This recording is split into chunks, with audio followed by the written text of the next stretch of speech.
He left corporate Jamaica to chase his dreams in media and comedy. Dufton Duffy Shephard shares his inspiring story in our FiWi Culture segment. I say, what? She said, don't move, don't move, don't move. I'm say, her hand go so. Where you reach for? When me see 40 leg, I may lift up my boot because I decide I'm going to kill that. You see the girl comes and does it off and goes so, but you can't do me eyelash out. What drew you to comedy? Buck-ups. So I was very much engulfed in corporate Jamaica. 2011, when my daughter was born, that was when I said to myself, I need to leave a legacy for her. So I'm going to take this seriously now.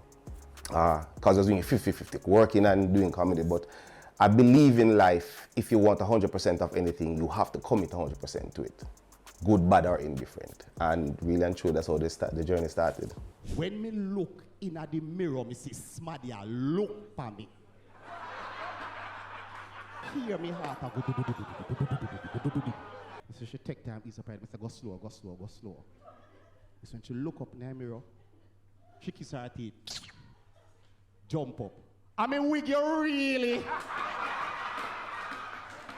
What did you study at UTech? MIS, Management Information Systems. So my background really was supposed to be computers.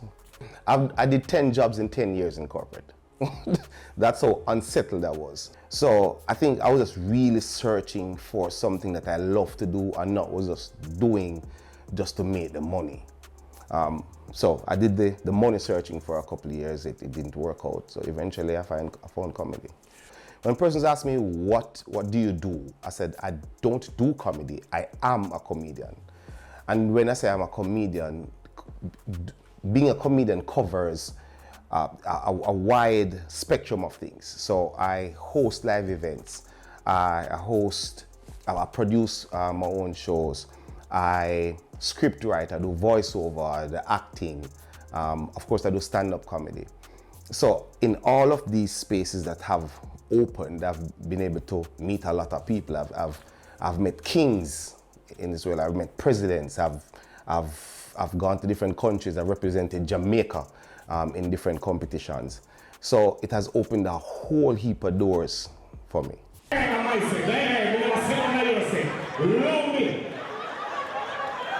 my show.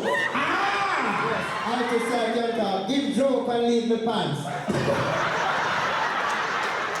Our comedians respected in Jamaica, not as how it should be. Internationally, stand-up comedy is a $1 billion, maybe $1 trillion industry. And Jamaica, I don't think we have tapped into it at all. You have no comedian, stand-up comedian that plies their trade doing only stand-up comedy. We have to do a bunch of other things. As I said, radio, TV, acting. Some of us still do a 9 to 5. Well, I don't. You know, happily I don't. But are we respected as we should be? No. There is a lot more respect that we should garner based on our talents. If you're here with the person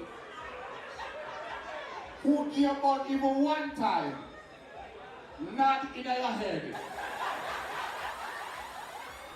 You started slightly unhinged. Give us the story as to how that came into being and how it has progressed or evolved over the last couple of years. The biggest asset that Jamaica has is our culture. And I don't think it's marketed the right way, and I don't think it's quote unquote sold the right way. I think based on just our culture, our entertainment, and everything wrapped up in those two things can literally feed our country. And when I say feed, it provides so many opportunities. It can provide housing, it can provide food or clothes. The rest of the world reveres Jamaica and wants a piece of it, and we have it, and I don't think we're doing it the right way. Now, when you have a tree, you can't just have the root. You have the root, the trunk, the limbs, the leaves, the fruits. So it's a constant process. So apart from the established acts, you need a platform for new acts. I mean, people are get old, people are going to fade, people are going to find different things to do. So you need platforms for that. People, we're at the end of this week's episode of Pree Dis Show. But before we go, Dre promised y'all something in the opening. Dre, what's your resolution for 2026? No, definitely to read more and continue to educate myself. All right, that is it. Man apart massive, big up on yourselves. I'm Naldo, this is Dre, and we are out. Take care of yourself.